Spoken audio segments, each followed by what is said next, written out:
Olá pessoal, quero trazer para vocês algumas informações sobre a revogação da medida provisória 927, que foi publicada em 22 de março do corrente ano, tá?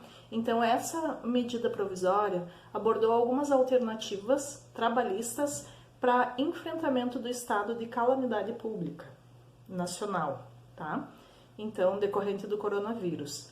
O primeiro artigo ele abordou sobre algumas medidas trabalhistas que poderiam ser adotadas pelos empregadores na preservação do emprego e da renda do trabalhador, tá? Já no artigo 2º, trouxe a possibilidade de um empregado e empregador entrarem em acordo escrito, garantindo o vínculo empregatício e respeitando os limites constitucionais, tá?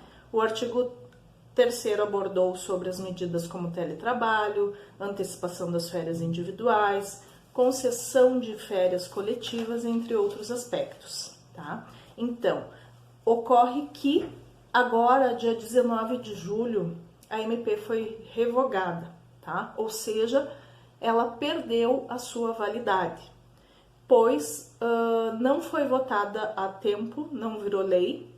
Então, conforme o artigo 62 da Constituição Federal, que trata das medidas provisórias, tá? Então, todos aqueles acordos trabalhistas que foram celebrados na vigência dessa medida provisória não vão ter problema nenhum.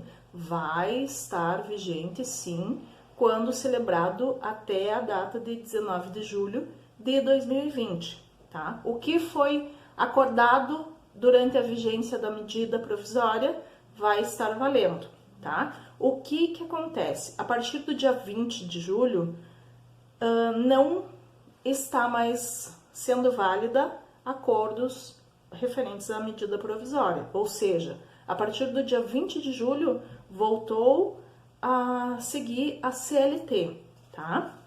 Então, vou trazer para vocês alguns pontos mais atingidos, alguns pontos que foram abrangidos pela medida provisória, como, por exemplo, o teletrabalho, que antes a MP flexibilizava alguns pontos e agora volta a vigência da CLT, tá?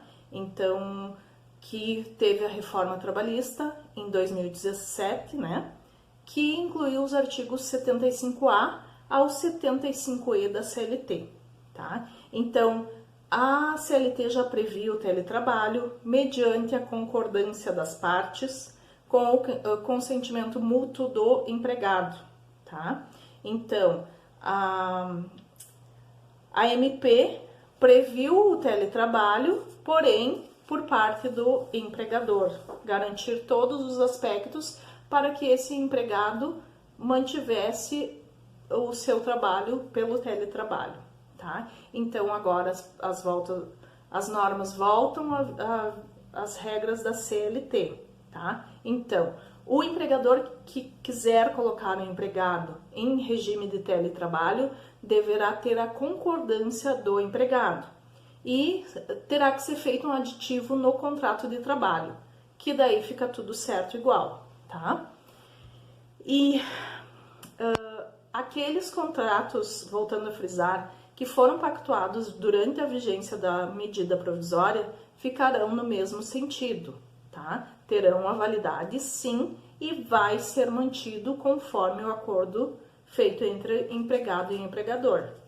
E caso volte para o presencial, o empregado tem que ser avisado com 15 dias de antecedência ao retorno do teletrabalho para o trabalho presencial, tá? Outro ponto é sobre o pagamento e a antecipação das férias, que o trabalhador, a partir do dia 20 agora de julho, retorna às regras da CLT. Então, todos aqueles acordos feitos até o dia 19 de julho, na vigência da MP, podem seguir conforme o acordado. A partir de agora, por exemplo, nas férias, não vai ter mais como antecipar e fazer o pagamento das férias, tá? Então, a partir de agora, vai ter que ter o período aquisitivo dos 12 meses trabalhados para termos a concessão do período de férias nos 12 meses subsequentes, tá? A MP, ela previa o pagamento diferenciado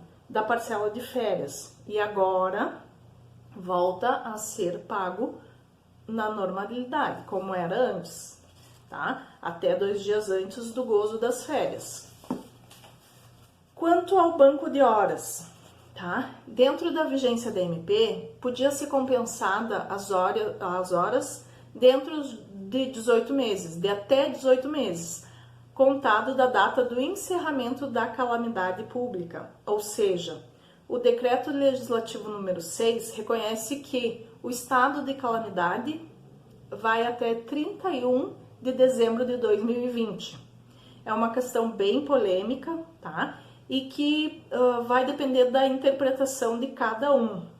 Por isso, eu entendo que todas essas horas poderão ser compensadas dentro do prazo que previa a MP, tá? Então, é uma questão que pode ser muito discutida ainda. Agora, com a vigência da CLT, no artigo 59, que trata sobre o banco de horas,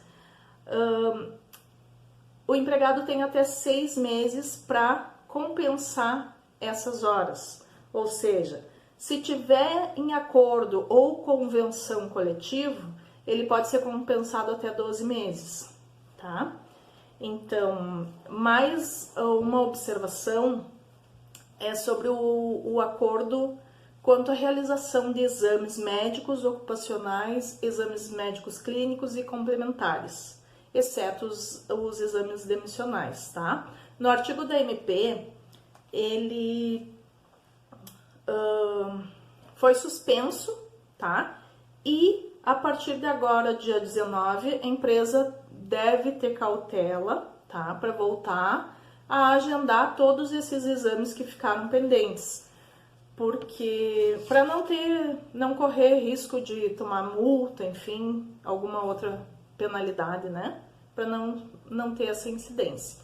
Então, esse é o entendimento que a gente adota aqui no escritório para orientar o empregador a voltar a fazer esses exames para não ter problemas com futuros, né? Então, até porque a gente não tem um decreto que está regulamentando todas essas situações que antes estavam abrangidos pela MP, então agora